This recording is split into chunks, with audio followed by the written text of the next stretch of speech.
జమ్మూ కాశ్మీర్లోని పెహల్గావ్లో పర్యాటకులపై ఉగ్రవాదులు జరిపిన దాడిని ప్రపంచ దేశాలు ఖండిస్తున్నాయి. దాడి నేపథ్యంలో భారత్ పాక్ మధ్య దౌత్య సంబంధాలు దెబ్బతినడం, ఉద్రిక్త పరిస్థితులు నెలకొనడంపై ఆందోళన వ్యక్తం చేస్తున్నాయి. మరిన్ని వివరాలు.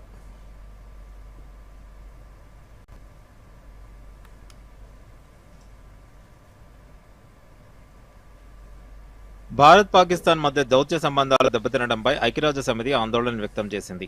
పరిస్థితి మరింత చేయి దాటిపోకుండా భారత్ పాకిస్తాన్ ప్రభుత్వాలు అత్యంత సంయమనం పాటించాలని ఐరాస ప్రధాన కార్యదర్శి ఆంటోనియో గుటెరస్ విజ్ఞప్తి చేశారు. రెండు దేశాల మధ్య పరిస్థితిని జాగ్రత్తగా గమనిస్తున్నామని, పరస్పర ఆంక్షల విషయంలో ఇరు దేశాలు దేశ ప్రజల క్షేమాన్ని, ప్రపంచ శాంతిని పరిగణనలోకి తీసుకుని నిర్ణయం తీసుకోవాలన్నారు.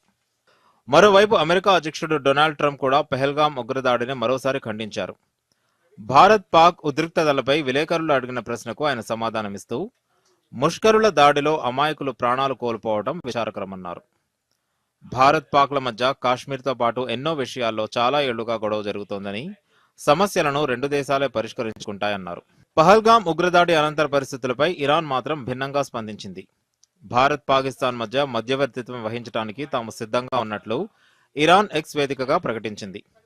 ఇరు దేశాలతో సోదర సంబంధాలను కొనసాగిస్తున్నామని, భారత్ పాక్ మధ్య శాంతి, స్థిరత్వం నెలకొలాల్సిన అవసరం ఉందని ఇరాన్ విదేశాంగ మంత్రి సయ్యద్ అబ్బాస్ అరగ్చి పేర్కొన్నారు. ఇదిలా ఉంటే తాజా ఉద్రిక్తతల నేపథ్యంలో పాకిస్తాన్ నుంచి కవ్వింపు చర్యలు ఎక్కువయ్యాయి. నియంత్రణ రేఖ వెంబడి పలు ప్రాంతాల్లో పాక్ కాల్పులకు తెగబడింది. వరుసగా రెండో రోజు కాల్పుల విరమణ ఒప్పందాన్ని ఉల్లంఘిస్తూ పాక్ సైన్యం చేస్తున్న దాడులను భారత సైన్యం సమర్థవంతంగా తిప్పికొడుతోంది. శుక్రవారం అర్ధరాత్రి పాక్ జరిపిన దాడులను తిప్పికొట్టామని, ప్రస్తుతం ఎల్ఓసి వద్ద ఉద్రిక్త పరిస్థితి కొనసాగుతోందని సైనికాధికారి ఒకరు తెలిపారు. ఇక సింధు నదీ జలాల ఒప్పందాన్ని రద్దు చేస్తూ భారత్ తీసుకున్న నిర్ణయంపై పాకిస్తాన్ నుంచి తీవ్ర విమర్శలు వ్యక్తమవుతున్నాయి.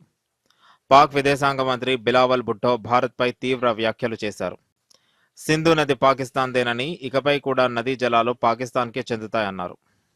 ఇక పాకిస్తాన్ దోషిత్వాన్ని నిరూపించేందుకు భారత్ దౌత్య మార్గాల్లో విదేశాల మద్దతు కూడగొట్టేందుకు ప్రయత్నిస్తున్న నేపథ్యంలో అటు పాకిస్తాన్ కూడా తన వంతు ప్రయత్నాలను మొదలుపెట్టింది. తాజా వివాదంపై అంతర్జాతీయ న్యాయస్థానాన్ని ఆశ్రయించాలని పాకిస్తాన్ నిర్ణయించింది. కాగా ఉద్రిక్త పరిస్థితుల నేపథ్యంలో పాక్ తీసుకుంటున్న నిర్ణయాలు, ఆ దేశ నాయకులు చేస్తున్న వ్యాఖ్యలు పాకిస్తాన్ను మరింతగా ఇబ్బందుల్లోకి నెట్టడం ఖాయమనే అభిప్రాయాలు వ్యక్తమవుతున్నాయి. Bureau report, Doordarshan news.